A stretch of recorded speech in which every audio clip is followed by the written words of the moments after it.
गिरगावमध्ये metro स्थानकाजवळ बेस्टचा अपघात झालाय। रस्ता खचल्यामुळे बेस्ट बस 5 फूट खोल खड्ड्यात पडलेली आहे। आपण ही दृश्य तिथलीच पाहतोय। आपले प्रतिनिधी निलेश बुधावले आपल्याला परिस्थितीचा आढावा देतील। निलेश, नक्की काय झालं, कशा पद्धतीने ही घटना घडली? पूर्वी गिरगाव परिसरातल्या ठाकूरदार परिसरात ही घटना घडलेली आहे। आपण पाहतोय बेस्टचं चाक जे आहे ते साधारणपणे 4 ते 5 फूट खोल गेलेलं आहे। खरं तर हा रहदारीचा रस्ता आहे, त्यामुळे सकाळच्या वेळी कामाला जाणाऱ्यांची संख्या या रस्त्यानं मोठ्या प्रमाणात असते आणि त्यामुळे बेस्ट वाहतूक देखील मोठ्या प्रमाणात या रस्त्यानं होत असते।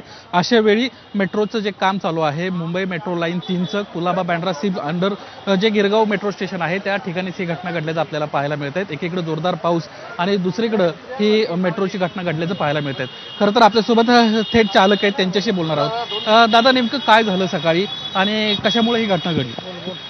घटना काय तर तुमच्या डोळ्यासमोर आहे। रस्ता खचला, त्याच्या काय घटना आहे? रस्ता खचला, गाडी अटकली, पॅसेंजर सगळ्याला आरामशीर उतरवलं।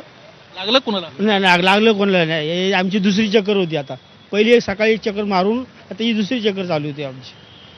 असं याच्या आधी कधी झालं होतं का? नाही नाही कशामुळे झालं? काय अधिकारी आले इथं, तुम्हाला भेटलं का? आमच्यावर नाही झाले, पण आज झाले ती घटना ती आता डोळ्यासमोर आहे। दक्षिण विभाग काय झालं नेमकं इथं? या इथे गेल्या सप्टेंबर महिन्यामध्ये गणपतीच्या अगोदर या इथे यांची अति अवजड क्रेन होती, ती पडली आणि हा रस्ता 3 दिवस बंद केला होता गिरगावकरांना। या रस्त्याचा म्हणजे बाबासाहेब जयकर मार्ग आणि जगन्नाथ शंकर शेड हे 2 मेन रोड आहेत आमचे, हे यांच्या कामामुळे बंद झाले होते 3 दिवस।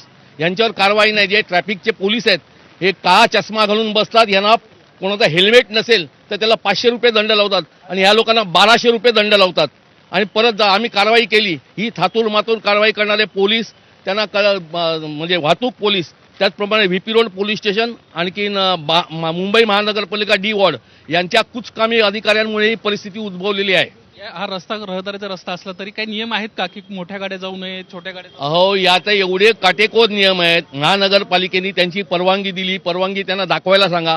या रस्त्यावरती अशा प्रकारचे कुठलीही कारवाई करू शकत नाहीत, तरी पण दिवस रात्र ते काम करतात। आजूबाजूच्या परिसरातले नागरिक हैराण झाले आहेत, पण यांच्यावरती कोणीही काम करत नाही, कारवाई करत नाही।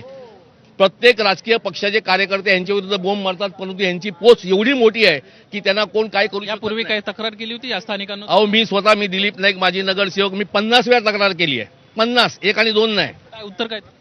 आम्ही कारवाई करतोय। सिमेंटच्या गोणी रस्त्यावर ते उचलून नेतात, पण ट्रेन या काय ती म्हणतात मोठं अवजड वाहन नेण्याची यांच्याकडे ताकद नाही, क्षमता नाही। हे गाड्या अशा आपण पाहतोय मोठ्या गाड्या या ठिकाणी लावण्यात आलेल्या आहेत आणि सातत्यानं मोठ्या प्रमाणात वाहतूक या ठिकाणाहून होत असते। मात्र ज्या पद्धतीनं जी काळजी घ्यायला पाहिजे ती घेतली जात नाही, अशा पद्धतीच्या या स्थानिकांच्या तक्रारी आहेत। अजूनही आपण या ठिकाणचे हे व्हिज्युअल्स पाहू शकतो। 5 फूट खोल बस या ठिकाणी गेलेली आहे। सुदैवानं कुणालाही या ठिकाणी काही झालेलं नाहीये, कुठलाही या ठिकाणी नागरिकांना त्रास झालेला नाहीये। सर्वांना सुरक्षितरित्या उतरवण्यात आलंय आणि आता या ठिकाणी पालिकेचे कर्मचारी येतील, मेट्रोचे कर्मचारी येतील आणि कुठल्याही पद्धतीची पोलीस देखील या ठिकाणी दाखल दुर्घटना झाले झाली नाही, कोणालाही काही झालं नाहीये। ही एक जमेची बाजू आहे। धन्यवाद आपण दिलेल्या माहितीबद्दल।